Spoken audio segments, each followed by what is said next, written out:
అతి దారుణమైన సిచ్యువేషన్‌లో ఈరోజు పాకిస్తాన్ ఉంది. పరమ దరిద్రంలో.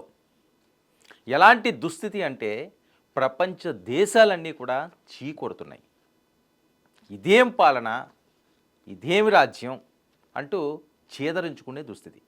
అయినప్పటికీ కూడా ఇంకా ఎక్కడ సిగ్గు గాని, పశ్చాత్తాపం గాని లేని పరిస్థితుల్లో ఉందంటే ఆ దేశ దౌర్భాగ్యం ఇంక వేరే చెప్పాల్సిన అవసరం లేదు. ఎందుకురా ఈ పాకిస్తాన్‌లో మేము పుట్టాం? ఎందుకురా ఈ మతపరమైన దేశంలో బతుకుతున్నాం? అనే విధంగా అక్కడ స్థానికులు, యువత, పాక్ పౌరులు ఆవేదన వ్యక్తం చేస్తున్నారు. ఏదైతే పెహల్గాంలో జరిగిన ఘటన దగ్గర నుంచి పాకిస్తాన్‌కి బ్యాడ్ టైం మొదలైంది. బ్యాడ్ టైం ఈరోజే మొదలవడం కాదు, ఎప్పటి నుంచో మొదలయ్యింది. కానీ ఏదో అలా నెట్టుకొస్తున్నారు. కానీ ఇప్పుడు ఆ పరిస్థితి కనిపించట్లేదు. చుట్టూ అంధకారం. ఏం చేయాలో తెలియని పరిస్థితి. అయినప్పటికీ మేకపోతు గాంభీర్యం.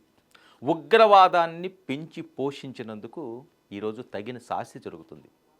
పాములోడు పామును పెంచిన వాళ్ళు అదే పాము కాటుతో చనిపోతారు అని ఏదైతే సామెత ఉందో ఈరోజు పాకిస్తాన్కి అదే జరుగుతుంది. అక్రమార్కుల్ని, ఉగ్ర మోకలని పెంచి పోషించారు. వాళ్ళ కాటుకి ఈరోజు బలవుతున్నారు. అయినప్పటికీ కూడా మార్పు అన్నది ఆ దేశంలో కనిపించట్లేదు, ఆ నాయకుల్లో కనిపించట్లేదు. అంతా స్వార్థం, అవినీతి, అరాచక పాలన. మన దగ్గర సంపత్తి ఏముందో దాన్ని పెంచుకోవాలని ఆలోచన మానేసి పక్క వాళ్ళ మీద, ముఖ్యంగా భారత్ మీద కుట్రపూరితమైన అంశాలతో ముందుకు సాగడం అన్నది పాక్కి ఈరోజు తీరని దెబ్బగా ఉంది. ఈరోజు పాకిస్తాన్ పరిస్థితి ఎలా ఉందంటే పాక్లో బెంబేలు ఎత్తిపోతున్నారు. ఎందుకు బెంబేలు ఎత్తిపోతున్నారు? యుద్ధం వస్తుంది అన్న వార్తల నేపథ్యంలో ఒక్కసారిగా అక్కడ ప్రతి వస్తువు కూడా, సాధారణంగా ఉండే వస్తువులన్నీ కూడా ఆకాశాన్ని అంటిన ధరలతో చాలా ఇబ్బందికర పరిస్థితులు ఉన్నాయి. ఇక్కడ చూస్తున్న మన వాటర్ బాటిల్ ఈరోజు ఒకరు 150 అంటారు, ఒకరు 200 అంటారు. 1 లీటర్ బాటిల్ మంచినీళ్ళు 100 రూపాయల పైపడి కొనాలి అంటే సామాన్యమైన వాళ్ళకి అది సాధ్యం అవుతుందా? మరొక వైపు మిల్క్ అదే పరిస్థితి. అదే 150, 200, 300. ఇక బ్రెడ్ విషయానికి వస్తే అది 200, 300. ఇంకా ఇష్టం ఆ టైంను పెట్టి, ఆ ప్రాంతాన్ని పెట్టి. సో ఈ రకంగా చిన్న చిన్న వస్తువులే వందల్లోనూ వేలల్లోనూ ఉంటూ కుటుంబానికి ఈరోజు 1000, 2000 లేకపోతే పూట గడవలేని పరిస్థితి అయిపోయింది. 100, 200తో పూట గడిచే ప్రాంతాలన్నీ కూడా. ఇది ఎవరు చేసిన తప్పు? ఎవరికి ఇది శాపంగా మారుతుంది? పాకిస్తాన్ చేసిన తప్పు. ఈరోజు ఆ దేశ ప్రజలందరూ కూడా ఆవేదన వ్యక్తం చేస్తున్నారు. ఇక బ్రతుకు తెరువు కోసమో, వేరే అంశాల కోసమో, వైద్యం కోసమో భారతదేశానికి వచ్చిన పాకిస్తాన్లందరినీ కూడా భారత్ తమ దేశాలకి తిరిగి వెళ్ళిపోవాలని హుక్కుం జారీ చేసింది. దాని సమయం కూడా అయింది. ఇంకా ఈ నేపథ్యంలో వాళ్ళు ఇక్కడ ఉండే పరిస్థితి లేదు. అంటే తట్టా బుట్టా సర్దుకొని కట్టుబట్టలతో వెళ్ళిపోయే దుస్థితి. మరి అక్కడ ఏమైనా వాళ్ళకి ఆదరణ దొరుకుతుందా? అక్కడ వాళ్ళు ప్రశాంతంగా బతకగలరా?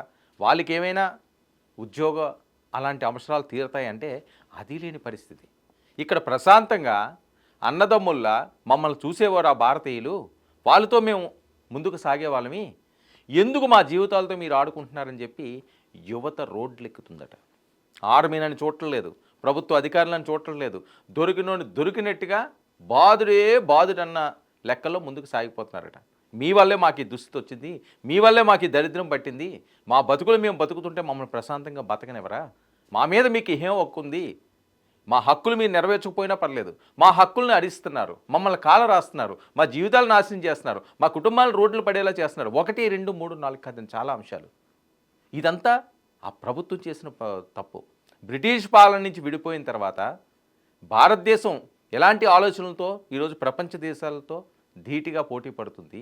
మరి ఈ రకంగానే ఈ ప్రాతిపదికనే విడిపోయిన పాకిస్తాన్ ఉగ్రవాదాన్ని పెంచి పోషించి ఇప్పుడు ఎలాంటి హీనస్థితిలో ఉన్నది? ఎలాంటి పరిస్థితుల్లో ఉంది? ఎంత దారుణమైన సిచ్యువేషన్లోకి రోజు రోజుకి దిగజారిపోతుంది? అంటే ఎవరు చేసిన తప్పు ఇది?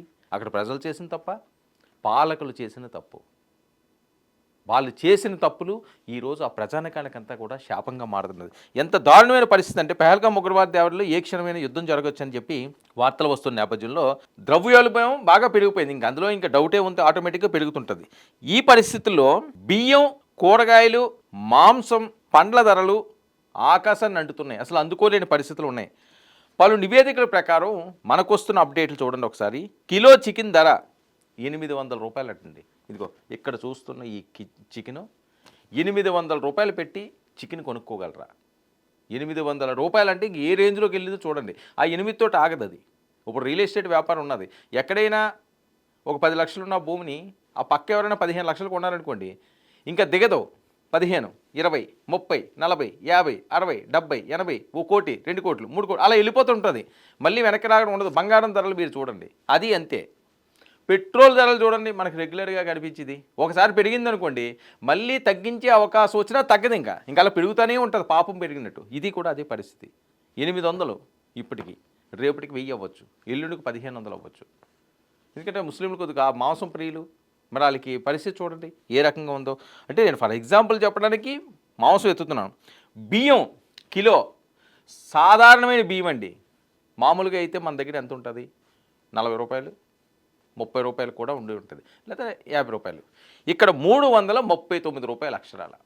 కిలో బియ్యం 339 రూపాయలు. నెక్స్ట్ డజను కోడిగుడ్లు 332 రూపాయలట. ఎంత దారుణమైన సిచ్యువేషన్ ఇది. కోడిగుడ్డు 332 రూపాయలు డజన్ అంటే ఇంక ఏం తింటారు వాళ్ళు? ఏం కొనుక్కుంటారు? బియ్యం ఏం కొనుక్కుంటారు? అది అలా ఉంచితే లీటర్ పాలు ఇందాక నేను చెప్పినట్లుగా అక్షరాల 224 రూపాయలు. తెలుగు రాష్ట్రాల్లో ఆంధ్రప్రదేశ్, తెలంగాణలో 30 నుంచి 31 రూపాయలు ఉంటే ఇక్కడ 224 రూపాయలట. ఇక టమాటా కిలో 150 రూపాయలు. టమాటా 150 రూపాయలు పెట్టి మరి టమాటా మరి ఏం కొనగలరు, ఏం తినగలరు? దీంతో తీవ్ర ఆర్థిక సంక్షోభంతో పాక్ విలవెల్లాడిపోతుంది. అది దీంతో ఆకలి కేకలతోటి అక్కడ ఉన్న యువతంతా కూడా రోడ్ల మీదకి వచ్చి ఆందోళన చేస్తున్నారు. కనిపించినట్టుగా పోతున్నారట చాలా ప్రాంతాల్లోని. ఎందుకంటే ఇంకా తప్పని పరిస్థితి. ఏం చేస్తారు? ఏం చేయాలి? బయట ఎటువంటి ఆధారం వాళ్ళకి లేదు. ఆస్తిపాస్తులా పెద్దగా ఉండవు. ఎవరో నవాబులు వాళ్ళు డబ్బులు ఉన్న వాళ్ళు బాగానే ఉంటారు. మిగతా వాళ్ళ పరిస్థితి ఈ బెంబేలు ఎత్తిపోతున్నారు. ఏం చేయాలో తెలియని పరిస్థితి అంటున్నారు. మేము ఏం తప్పు చేసాం? మా బతుకు మేము బతుకుతుంటుంటే మమ్మల్ని ప్రశాంతంగా బతుకునేవ్వకుండా ఇలా ఇరికించారు, ఇలా ఇబ్బంది పెట్టారు. ఇక్కడి నుంచి ఎంతమందిని సుమారు వేలల్లో వెళ్ళిపోయారు వెనక్కి తిరిగి. వాళ్ళందరూ ఎక్కడ ఉంటారు? వాళ్ళకి ఎటువంటి ఆశ్చర్యం లేని పరిస్థితి. ఉంటే అక్కడే ఉందరు కదా, ఇక్కడికి ఎందుకు వస్తారు? ఇక పరమ దరిద్రంలో, ఇంక స్ట్రైట్గా చెప్పాలంటే పరమ దరిద్రంలో పాకిస్తాన్ కొట్టుమిట్టాడుతుంది. ఇక అణుబాంబులు అవసరం లేదు. ఇప్పుడు ఏంటంటే అంత అణు అస్త్రాలు ఉన్నాయి, అణుబాంబులు ఉన్నాయి, దీంతో తేల్చేయాలి. పాకిస్తాన్ ఎంత భారతం ఉందంటున్నారు. అవి ఏమీ అవసరం లేదండి. ఇప్పుడున్న సిచ్యువేషన్ చూస్తే అణుబాంబులు అవసరం లేదు, ఆయుధాలని అస్సలు వేస్ట్ చేయవలసిన అవసరమే లేదు. వాళ్ళే కొట్టుకు వస్తున్నారండి. ఈ సంక్షోభం చాలు, ఆర్థిక సంక్షోభం. సింధు జలాలు ఎప్పుడైతే ఆగినాయో అది పెద్ద గొడ్డలు పెట్టు. ఇంకా అక్కడితో ఆగే పరిస్థితి లేదు. అన్ని వైపుల నుంచి క్లోజ్ అయిపోతున్నాయి. ఓ పక్క బెలికిస్తాన్ అంటున్నారు, వాళ్ళు దొరికినట్టుగా వాళ్ళు లేపేస్తున్నారు. వాళ్ళతోటి వీళ్ళు ఎప్పుడైతే విభేదం వచ్చిందో, ఎప్పుడైతే వాళ్ళతోటి దూరం అవుతున్నారో, వీళ్ళ నుంచి వాళ్ళు దూరం అవ్వడం, వీళ్ళేం దూరం అవ్వరు కానీ వీళ్ళ నుంచి వాళ్ళు ఎప్పుడైతే దూరం అవుతున్నారో పాకుకి రెక్కలు విరిగిపోయినట్టే అయిపోయింది. ఇంకా ఆ సంక్షోభంలో వీళ్ళు. ఇంకా మరొకటి వాళ్ళని ఏం అనవసరం లేదు. ఎక్కడెక్కడ క్లోజ్ చేయాలో ఆ వేస్ట్ క్లోజ్ చేసేస్తే, ఇప్పుడు మనం ఇంట్లోకి వెళ్ళాలండి, ఒక మూడు ద్వారాలు ఉంటాయి. 3 ద్వారాలు క్లోజ్ చేస్తే ఏం చేస్తాం? ఏమవుతుంది క్లోజ్ చేస్తే?